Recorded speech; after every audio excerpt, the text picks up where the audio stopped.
Hello everyone, my name is Alex, and today I'm going to be talking to you about the UI and UX of video games and how oftentimes this type of design is overlooked for other types of design, such as level design, character design, so on and so forth. But UI and UX can really make or break a video game in ways that we don't usually see or think about, and that the average consumer might not see or think about. So, to start off with, I hope you all had a good winter break. I sure did. I attended the HSA Dev UI UX Boot Camp, and that's sort of what started this whole thing. It was basically a boot camp for web design and how making websites look pretty and nice and functional, so that things don't look like Craigslist, for example. That was pretty productive. There's a couple things I didn't do, but that's fine. That's not good. Okay. So basically, this whole talk is taking the ideas and sort of the heuristics I brought from there and then bringing it over to video games, because video games, the whole idea of the menu is sort of similar in many aspects to the web page. You sort of like go through a bunch of buttons to get different places. And in addition, there are other sort of ways that UI UX pop up in video games, oftentimes connected to other forms of design, like character design, or sound design, or level design.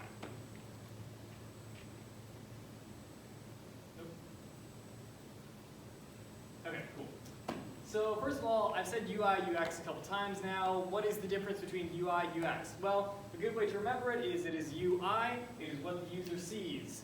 So if that's like colors, that's like making sure the font is the right size and readable. That's like making sure that your header doesn't take up half a page, stuff like that.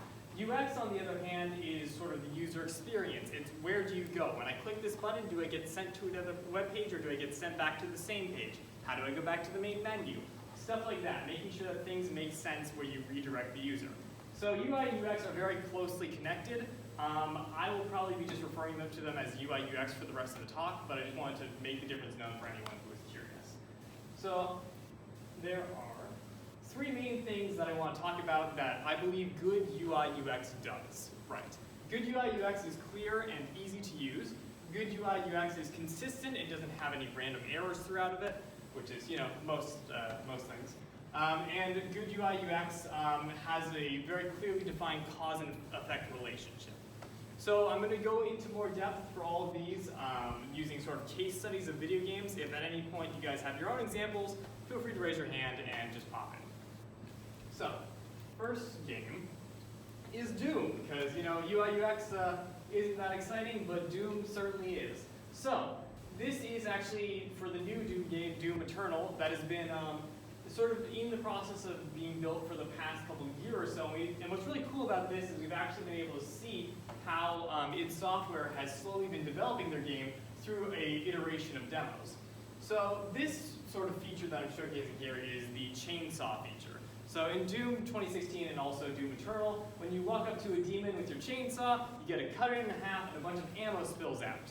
So it's sort of, the gameplay feature of it is to make sure you get up close and personal with the demons in order to sort of, they found that was the more fun way to play, so they want you to get up close and personal in order to replenish your loot so you can shoot.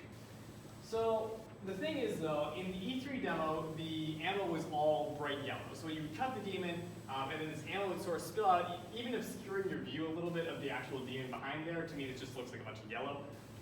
So that was the old version, and then in the new version, they changed it slightly so that there's less of it all coming out at once, and you see that there's actually different colors of ammo. So like you have purple ammo, the thing that's yellow, red, orange, so on and so forth, and this actually corresponds to your color wheel. And you might be thinking, okay, that's like a really small change, how big of a deal is this actually? So what they found was that by changing the ammo to be consistent with the wheel color, players can now actually make a strategic choice. Whereas before, the ammo would just sort of spew it everywhere, and because it's all yellow, you'd have to go around and collect it all. Now, if you're only like missing, let's say, purple ammo, when it all spews out of the demon, you see the purple ammo's over there, you make a beeline to that, and you now have it, and you continue on fighting the demons. So this is just giving the player more strategic options. And this is just something really simple, like color. Like, you would think the color of the ammo, okay, it might not matter that much. Sure, you want the demon to be seen, but like at the same time, it doesn't matter whether it's purple or red. But even that small thing sort of impacted the gameplay. And that's sort of what I'm going to be focusing on for the rest of these examples, how small changes can really impact the way players play. So, we talked a little bit about color, so I just want to go into more depth about sort of general color theory. We have your primary colors, secondary colors, and then sort of tertiary colors. It's just a mix of them. But I think the important thing to note with colors is not which colors you use, but sort of not like which are the main types of colors you use, but how you use them at different saturation levels. So if we look at Hollow Knight here, we see that there's a lot of blues and sort of dark colors, but then we also see these much brighter oranges and yellows. So these oranges and yellows sort of hint to the player that, hey, these things are probably, important. Maybe they explode. They do. But yeah, so this is sort of just a good way to showcase that. But if everything was like really bright, like if the background was like really saturated blue, like imagine if the background was this blue and those orange things was this orange. It would kind of be a bit jarring to the eyes. So you want to play with saturation correctly. Another good example is in Just Shapes and Beats. This blue is probably the most saturated thing on the screen right now. This red sort of comes close, but I believe the blue is sort of more saturated. And the reason they do that is because, well, you want to know where your character is at all points in time in a bullet hell type game, because, if someone hits you, you die.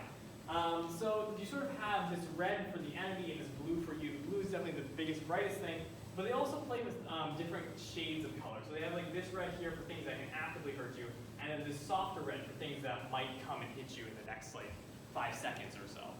So there's a saying that like a good website would look good in black and white, and I believe that also applies to games that are done well with color theory. So I took Undertale and I put it in black and white, and it looks amazing. Yeah. So do you guys have any sort of examples of games that use color really well in your opinion? Just Shapes and Beats, that is a really good example, Yeah. because it's a very limited color palette, and like every particular color has the purpose. Like the black, particularly like the pink and the light blue, Yeah. are just like it's a consistent motif throughout the entire game. Yeah.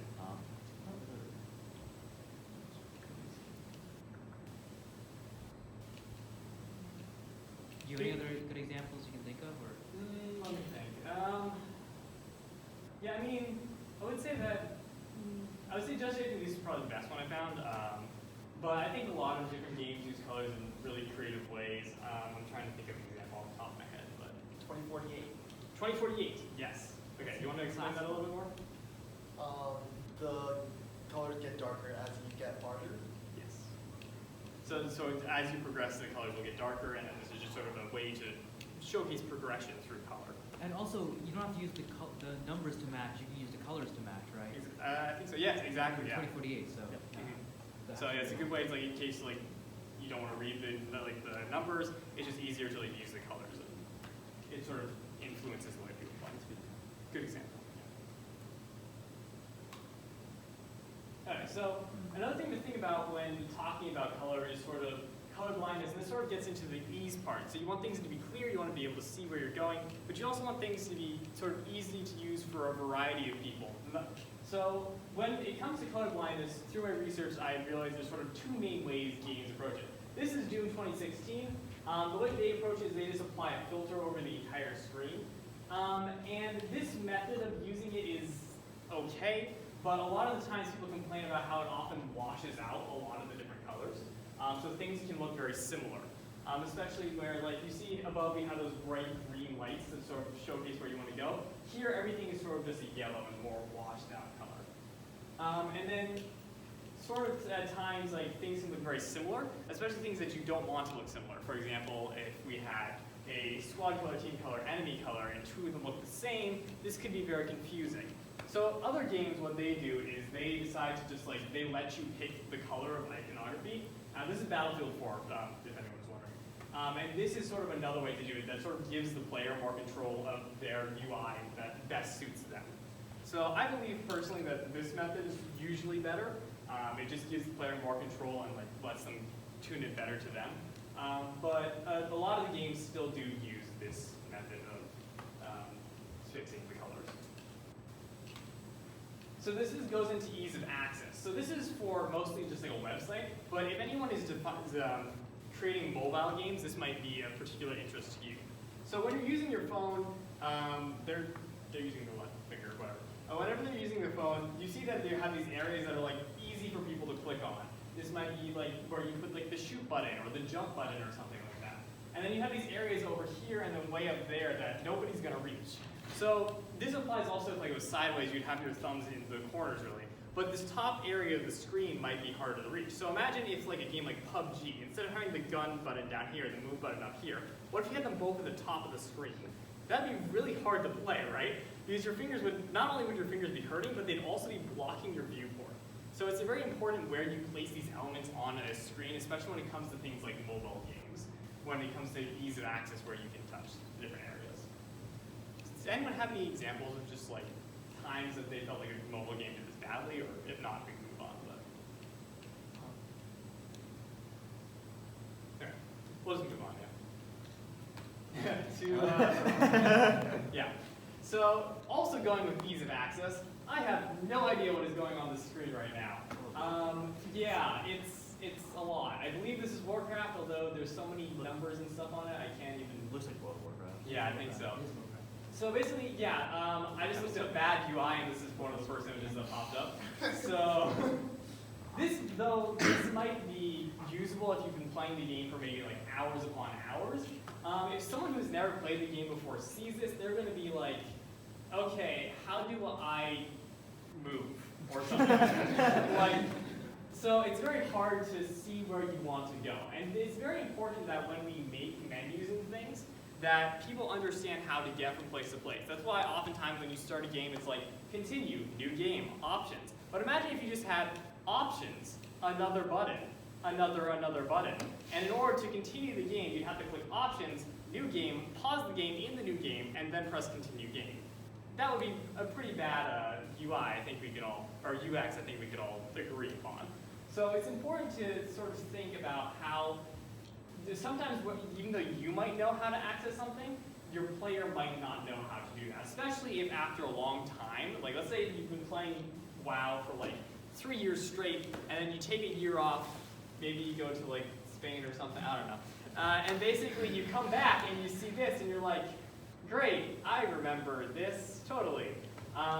Basically you're gonna be completely lost. So a lot of the games suffer sort of this problem where if you leave too long, it's sort of hard to get back into it. Wait, what's that picture on the right? Yeah, actually I'm curious. Oh yeah, the picture on the right was sort of, yes, the picture on the right, I believe, was, what was this? I think I just looked up like a user flow chart for like a website. So like, as you can see, there's a lot of different web pages on this website. So when you have a lot of different things that you need to do, you need to make sure that things connect to each other really easily. So for example, if I had to sort of maybe redesign this thing, I might put like maybe these into like a drop-down menu or something, so that it's just like at the top, and then when you need to see the information, it pops down. Maybe the chat. It looks like we have 2 chats here or something, so maybe combine that into one would be nice. One looks like a combat log, so it's like summary of combat. But you could even then you could probably put that into the chat, and you'd probably be fine if you really needed to. And then we also have like a lot of health bars over here. Maybe they could be above the players' heads or something. There's just some like potential ideas on how to sort of fix this insane screen of death and confusion. So yeah, just something to think about. Make sure your UI is usable in a way that you know the player always knows where they want to go. So this is going to move on to the second part of UIUX. So we just talked about, so basically the second part is going to be the consistency and errors. You want to make sure that your UI is consistent. This is from Dishonored 2. I do not like this because all 5 of the different options, this is like the main menu or something, and they all have a different font. And it's sort of weird because, especially because the fonts appear to be different sizes as well. Maybe they're the same size, I think it's just like the way the font works, but they all seem to be sort of different sizes. So we have the campaign, big, bold, then we have tutorial, like small, and then like options and credit are big again, and quick game is small again. Maybe that's on purpose, maybe they don't want people to quit their game, but that's sort of scummy if that is what they want to do. But again, there's also the tutorials are really small, so maybe new players might be like, oh, maybe I'll just press the campaign instead, just like subconsciously it'll draw their eye more to the campaign. And the thing about Dishonored 2 is this actually was this idea was sort of inspired by the sort of like Victorian newspapers where they used a bunch of different fonts, like as you can see here.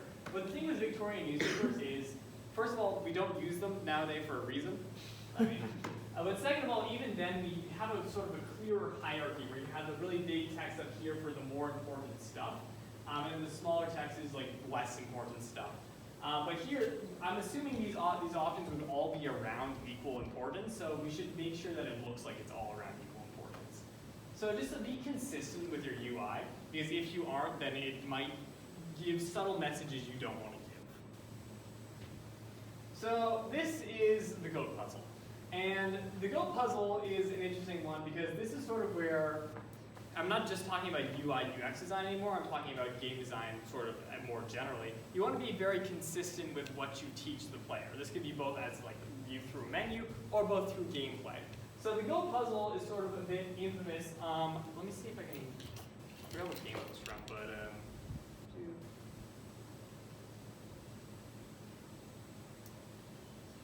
yeah, so it's from Broken Sword, The Shadow of the Templars.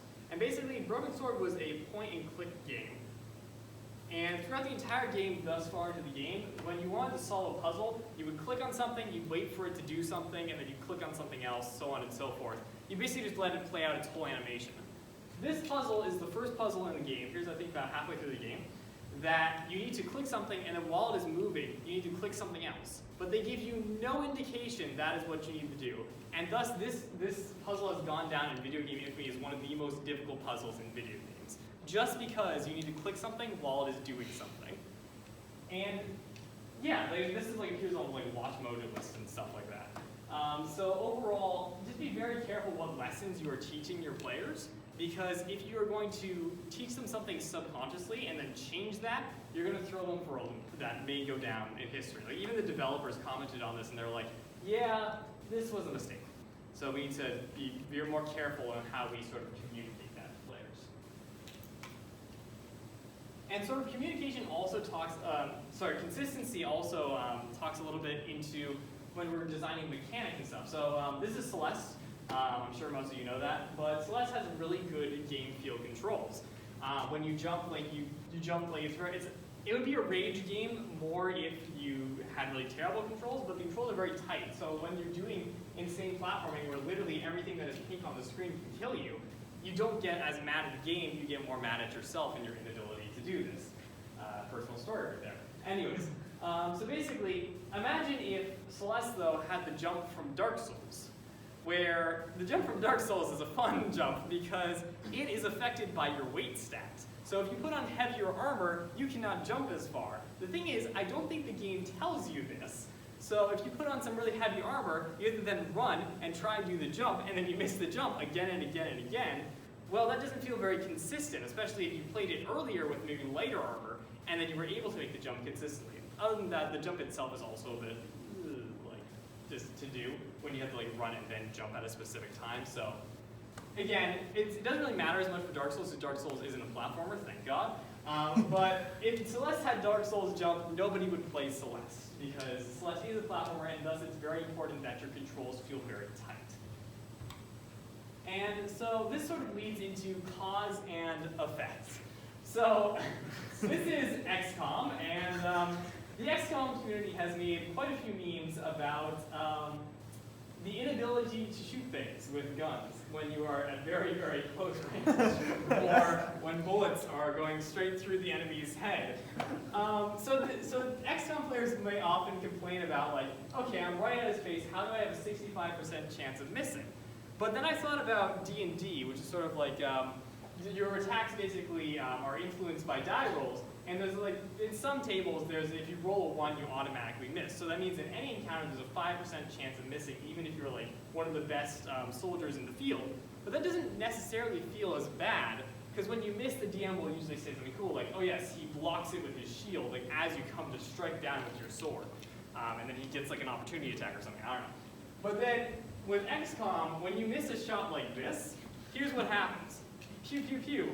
The bullets fly straight through the alien, and then 5 seconds later,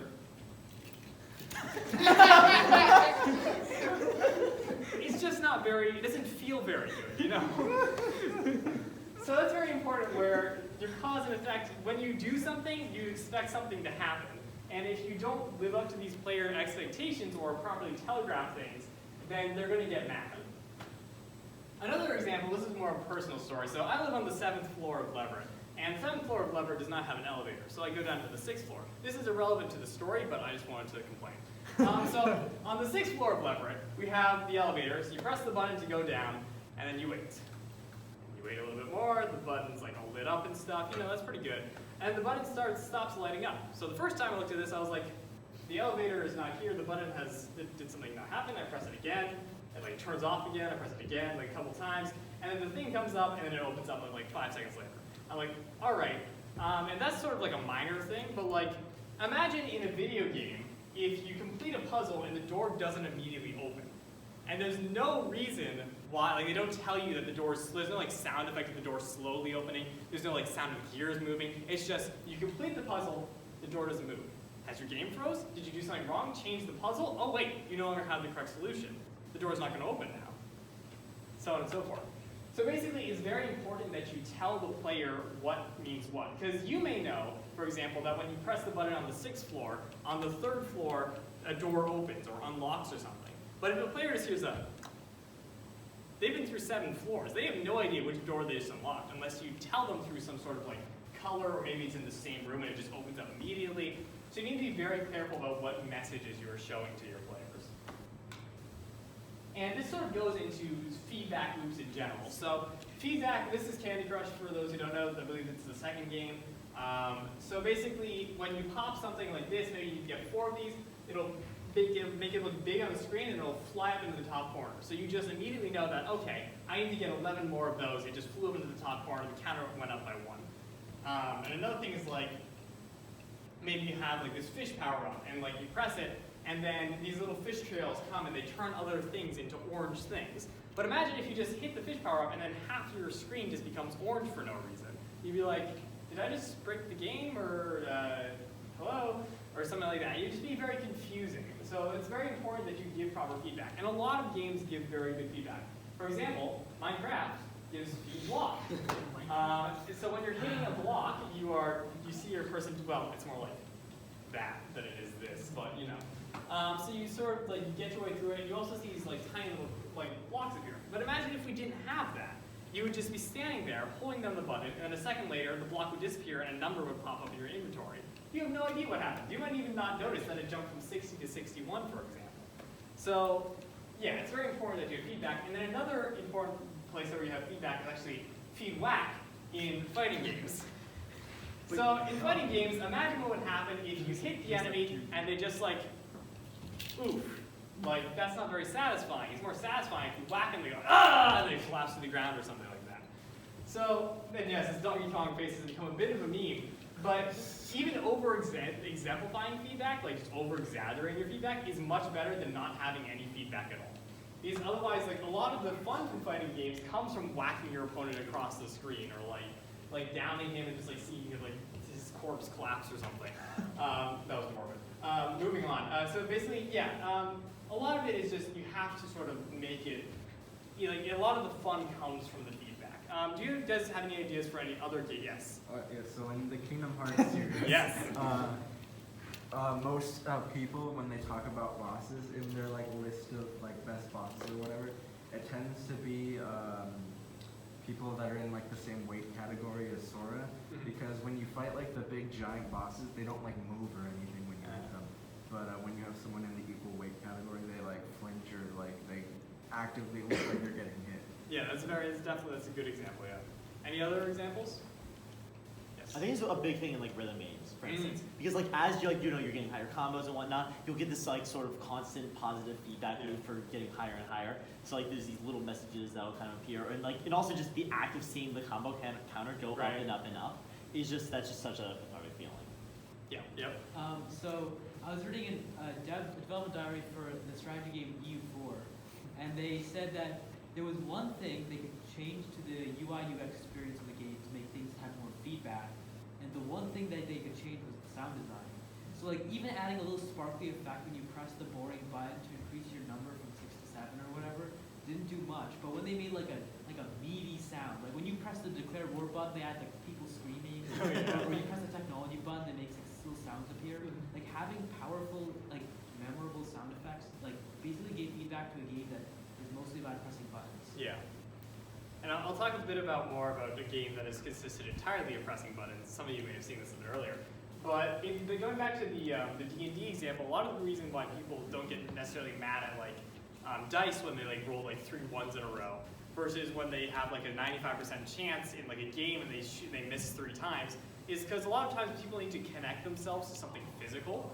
So when you roll a dice, it's sort of physically there. You can sort of understand it much easier than 95% chance. So a lot of times when people see 33% chance, for example, they'll be like, okay, I missed the last shot, I missed the shot after that, I must hit this shot. That's not how percentages works. Anyone who's taken a math class knows that. But in game, it feels wrong if you don't have that 3rd shot because these numbers are sort of nebulous. Which is why sort of adding like sounds and like things that like draw you in, like and you can connect to personally, like as like a physical object, or like maybe the sound is like of like people screaming. That's like something you're like, okay, war has started. This is ominous. This is scary, but it's also exciting, I guess. Yeah. So basically, yeah. So it's very important that your sound design, all of your UI UX elements, are sort of adding to the feeling you want to do. So like for example, here we have Donkey Kong like making a face of pain. We have these like these little sparks coming out the side. There's red lightning. It seems like very powerful. We have like this little flash in the center. We also have like Donkey Kong. It seems like his soul is like coming out of his body almost. It's like ascending or something. I don't know. Anyways.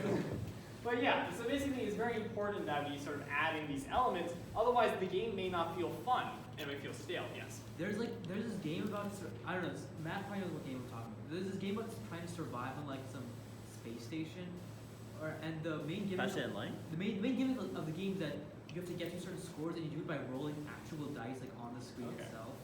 I forget what it's called. I think but it's, like the mission is you have to get to Mars. But even though the game is pure RNG, the fact that you're rolling actual dice on the screen is like utterly extraordinary. Oh, yeah. It like makes the game way more fun, even though the game is just pure. It's just Yahtzee. Yeah. So, It's just Yahtzee. yeah. I believe is that Faster Than Light? No, it's not. It's an interesting game. I think I've seen it somewhere, but I'm not entirely sure the name of it either, unfortunately. I'll look it up. Okay. But Dicey Dungeons is another one that does that. Basically, what they're a little bit different though, because you have to roll beforehand, and then I believe you can assign those rolls throughout the dungeon as you go through it. But that's also adding like an actual physical thing, like a rolling of the dice. And that's sort of very thematic, like D&D as well, so it works in the thematic sense as well as the UI UX sense. So yeah. Okay, so any final like feedback things before I move on to the next very sort of final thing? Yes. I don't know if there's sound design in this turn. Yes. Yes. When you're drafting your statements, if you do it correctly, you know that immediately because the music stops. If you don't do it correctly, then the music keeps going, and you know you didn't do it correctly. And it's not very helpful. You don't need it there because you're going to keep on doing it. But it provides a lot of satisfaction. And also, if you're playing on an emulator, when you hear music keep going, that starts to keep you on a safe state. Amazing. Yeah, that is awesome because that's something like the average player might not like get. I didn't get that when I played Ace Attorney, but you know, okay, doesn't matter. But basically, yeah. So like the average player might not get that. It's sort of invisible. Yeah. But let's say maybe I don't know, maybe like when UI is bad, you can see it more often than when UI is good. When UI is good, it sort of blends into the background. It adds to like, this game felt good. When someone says that, there's probably a good element of UI in there that is adding on to like through that feedback. Are you? I found what the game was called. It's called Okay. Thrasis. What was it called? Thrasis. Thrasis, okay. It's a Interesting. weird name. I don't know. Cool, okay. Nice. Okay, so then the final hurrah of this presentation is Cookie Clicker, which is, in my opinion, not an actual game, but just a feedback loop with a lot of buttons on it and cool shiny things. So Cookie Clicker, I will show you personally. Play Cookie Clicker. Oh my god. We're going to, yes, we're now going to play Cookie Clicker. Hold on to your hats. Things are about to get exciting. If it works. Yeah, there we go. So here, this is just the beginning of the Cookie Clicker game. Basically, the first thing you notice is probably this big cookie. And look, oh, it wants me to click it. It's grown bigger. That's sort of like a feedback immediately. So you click it, oh, look, a little cookie popped up. There's another one down there. and then immediately get an achievement unlocked. You're like, okay, cool. What happens if I click it again? Okay, I get another cookie. Click it a couple times.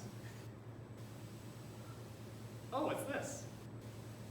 Cool, I now have one of these things. So it immediately has the feedback. You also notice that this thing has happened on the bottom of the screen. Like, what happens if I were to fill that up? I don't have enough time to fill up that milk bar, just saying, but theoretically, if I really wanted to, I could continue playing.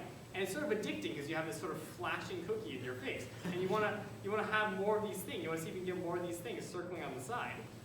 And you're like, hey, maybe I can, oh look, see, like even they show you that they're doing something while they're there, as it'll do in a couple seconds. But like they pop, yeah, right there. They pop inwards, so they're showing you that they're actually doing something. Now let me quickly just get up to the grandma. It shouldn't take that long. So how's everyone Saturday? Pretty good. I'm getting to watch someone play Cookie Clicker. Oh yeah. Yeah, that's pretty good. Wait, you can buy a cursor. Yeah, I'm just gonna get myself up to 100. Probably a carpal tunnel or something. 20 more clicks. I wonder if there's YouTube videos about like Cookie Clicker. Oh, it's definitely. Oh, there's definitely a quick. Oh, what the heck is this? So yeah, now What? you bought the grandma. You have Doris, H95, and basically you actually start getting these quotes up in the top. That was not the quote I wanted to pop up, Doris, but thanks for that. Okay, so what is Doris basically, doing? yeah, so Doris is now just there baking cookies. So you notice also this counter is now like counting up, and you also see how many cookies you have per second. And you see these cookies are actually just falling in the back of the screen to show that stuff is actually happening. This milk continues to rise. I don't know what happens when it gets to the top. I have not played Cookie Pager for too long. That's not good. That should just be the rest of the talk. Oh yeah, okay, yeah, sure. Oh, so, you for got example, lucky. these things also pop up at other parts of the screen that sort of like draw your eye to other parts of the screen. Maybe look at another grandma. We have Pearl, age 102. Ooh, shocking. Okay, so yeah, so basically this is sort of just the end of the talk. I just wanted to show an example of a game that is mostly UI UX. This shouldn't be too hard to code, I believe. I haven't tried it, but you know. But this game single-handedly launched sort of like a whole era of games, or like venture capitalists, stuff like that. Yeah, thank you, Zach. But basically, this game sort of started it all, and it's just UI. It's literally just clicking a cookie. Like, how is this fun? It's just clicking a spot on the screen. But then again, I guess you could say that about other games. I don't know. But basically, this is sort of just the culmination of all UI UX work. So thank you. Does anyone have any other examples, things they want to comment, anything like that? Yes. All right, so I have a hot take to deliver on user flow. Okay. So I think one of the worst things about a game when it comes to user flow is when there's an action you have to do a bunch of times and it's not easy to do, so it takes a lot of time, especially when it relates to things like loading times.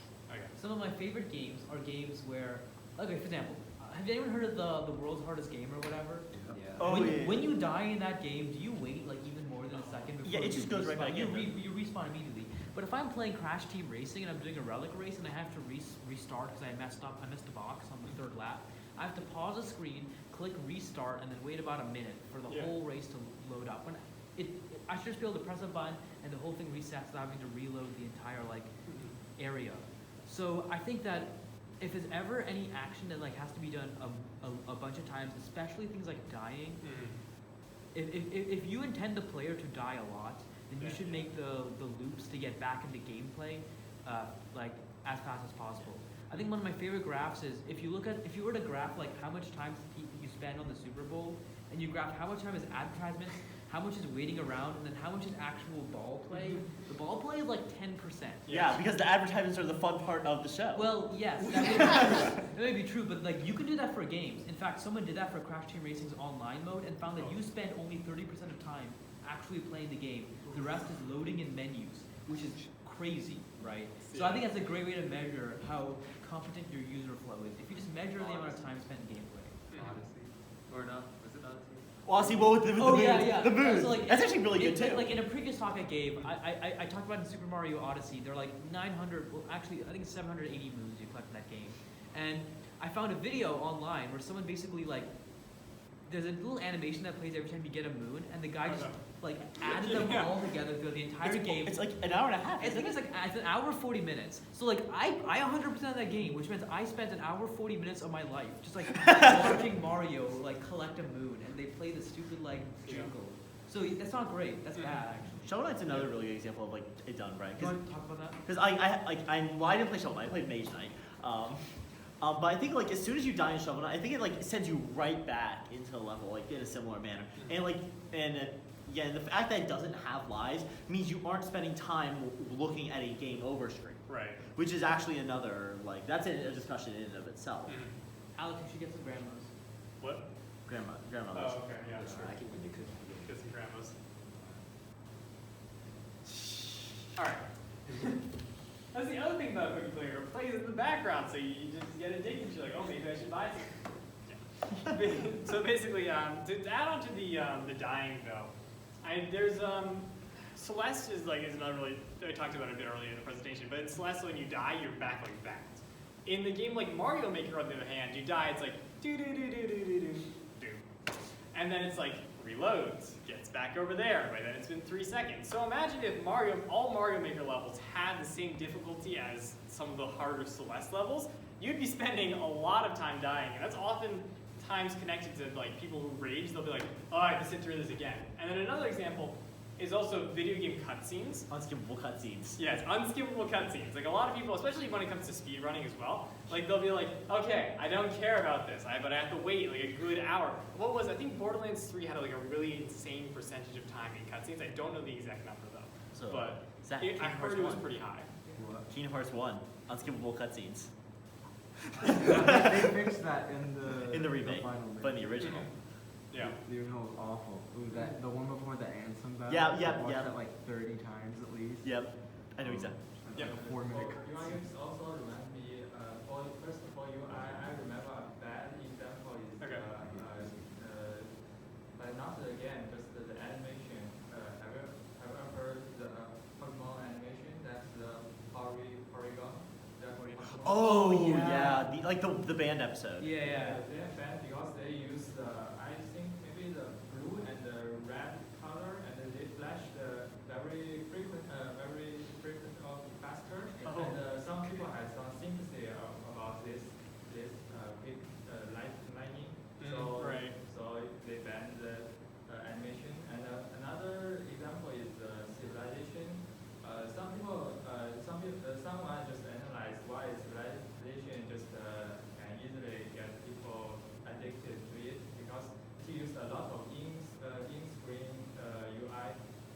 It didn't just jump out another totally new screen that you will jump out of the game feeling or experience. For user experience, I remember that just someone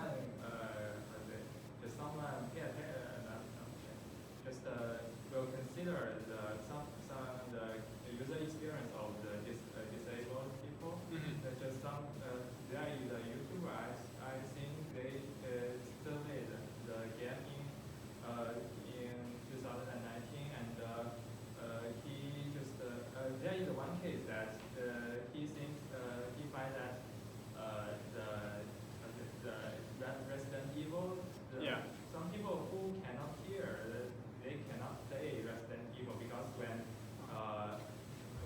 that guy just come out, there is no signal of that guy. So that's just an idea. Yeah, that's like a Mr. X, I believe. Yeah, so like I think he'll oftentimes like if you just like he walks around, he's these really heavy footsteps, but if you don't have audio on or you can't hear, then he just shows up right behind you and just like so on and so forth. So yeah, that's a really good example as well. So buy a farm real quick. What? Buy a farm real quick. Oh, okay. Here we go, buying a cookie farm. Yeah. Oh, look at those numbers. Oh yeah. Insane. Yeah. Genetically modified time.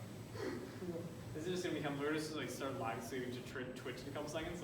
No, that's a good point. That like, I mean, you should make sure your game doesn't cause like people who have epilepsy. I think actually when the Porygon episode came out, there were like over 80 like 911 calls. There was a non-trivial. Yeah. Oh gosh. Yeah. Not great. Yeah. So yeah, be careful. Yeah, be careful about that. Yeah. So my question is, like, is it possible? So I know this is a thing that exists. There are video games for blind people, right? Yes, I don't know the exact name of one, but I can think of somewhat an example. I know people have been, for a lot of like the grand strategy, like 4X games like Stellaris, they're not for blind people, but people have been, or like, it's the same type of game as like Europa Universalis or Hearts of Iron. I think they're all made by the same people anyways. But I think people have made mods for the game because it's not a live action, I mean, it's an RTS game, but it's not like live action like Call of Duty where you have to be like paying attention to everything you're seeing. So yeah, people are making mods where you can just, it just tells you what's happening and you can like, yeah. I know that there's a lot of problems with UI UX in terms of like any game with a lot of text also can have similar problems. Like what's a game that has like galactically small text? Like okay, this is an obscure example. Call of Duty Ghosts. No one should play that game. But like I remember playing that game and the text and the subtitles were so small I just could not read them. It was utterly unreadable, right? So it's important to make the text large. In fact, there are tons of mods for those games to make the text just more readable. Yeah. And some games will also let you change the size of the text within the game. That's more of a talk about accessibility in general, which is also probably a really good topic to talk about in the future, but yeah. Oh, and then I guess actually one quick thing to talk about with color, because I sort of forgot to mention it. But like, it's very important that your colors sort of stand out from each other. So when Min, president from last year, rest in peace. Yes, when he was showcasing his game at, I believe it was the Arts First, there was this man who sort of came over to play his game. And he couldn't get past this one jump, and Jungkook was like, well, you just jump on there into there. And he's like, well, where do I jump? There's nowhere to jump. There's like this wall in the way. He was like, what wall? And it wasn't actually a wall, it was just something in the background that was like, the foreground was like this darkish blue purple color, and the background was just like a slightly lighter purple color. And the man he thought that was just like a solid wall, just stretching across the entire screen. So that's just something very real life anecdote to say it's very important to make sure that your background sort of stands out from your foreground and that there's cover. Yeah, I think those are the main points I want to talk about. I mean, if anyone has any other comments. Anything? Also, I do want to bring up, I think for the slide on like, I don't remember what it was called, like accessibility or something, where like, it was the phone screen and like, or where you can reach with your, yeah, ease of access, that one. This is more for websites specifically, but like, it sort of applies in other ways, yeah. Yeah, I think it does apply as well to like computer games as well. Yeah. I think the example that comes to mind for me was, I know StarCraft been brought up before. And in StarCraft 1, like you're building units and whatnot, and there's a lot of shortcuts to make it. And they have a lot of like sensible shortcuts, like for example, to make Marines starts with a letter M, so you can press a letter M to build a Marine, right? Right. But the problem was, of course, that your right hand's going to be on the mouse, and your left hand, your left hand, like that, the letter M is about as far away from your left hand as like humanly possible on the keyboard. Right. And that was a pretty like kind of just an annoying point. Yeah. When StarCraft 2 came out, he fixed it to be the letter A. And even though a newcomer might come and say, well, that doesn't make sense, like it's the second letter, not the first letter, that's not sensible, but like it's a lot easier. Yeah, location is very important. There was this game I played a lot. Neverwinter was sort of this free online MOBA RPG type game. And whenever you would sort of, it had a really cool action mechanic, so you'd be pressing WASD a lot instead of just like clicking like you normally do in like other MOBA games. Or sorry, not MOBA, massively multiplayer online games, MMOs. So you'd actually move WASD a lot of the time. It was preferred over mouse, because mouse would actually be used to sort of aim your attacks. So all of the special abilities were centered around the WASD. So you'd have like Q to do something, tab to switch your weapons, E to like do something else, 1, 2, 3. It was just all centered around there. That was a really good sort of design. Go play Neverwinter. Yeah. Yes. Also want to bring up like, because like color theory is like one that you mentioned. With Undertale in particular in combat, the color of the heart like change, like as that changes, yes, so do the controls of what you're doing. And there's some fights where it's constantly changing from one color to another, right, but never feels jarring because like it just always makes sense. Oh, this is like, you know, this is the color, this is where we're at, as well as like not only the color but other aspects of the right, screen change, being like whether it be like your default position to like the things that may come at you. right. It always makes sense that you're never like super like, oh my gosh, what am I doing when you're switching from one to the next. And they also will often telegraph it, especially when things get. Did you ever finish? He's not beaten it. No. Okay, so I'll be very careful about what I say here. There's one, I think I know where you're going. But basically, I guess Yeah, so there's a lot of fights where like they will telegraph like in other ways. Maybe the screen will shake when you change into a different color, or maybe a character will do something like this or something when you change to a different color, so on and so forth. But basically, there's just other ways. There's like sound effects. There's like shaking, things like that, other than just the color changing immediately, because it's not something your eye might catch, especially if the heart's like relatively small compared to the rest of the screen. There are a lot of things. Yeah. Also the color of the attacks too. How Oh yeah, that plays the in. color of the attacks are very important. All right. Thank you all. Yeah. Thank you. This is good. Really good presentation. All right. Don't forget to like, favorite, and subscribe. Comment. Comment. Don't I forget don't to think there's comment. favoriting anymore on YouTube. Subscribe. Oh no, they Find removed another favoriting. form. All right. Thank you so much.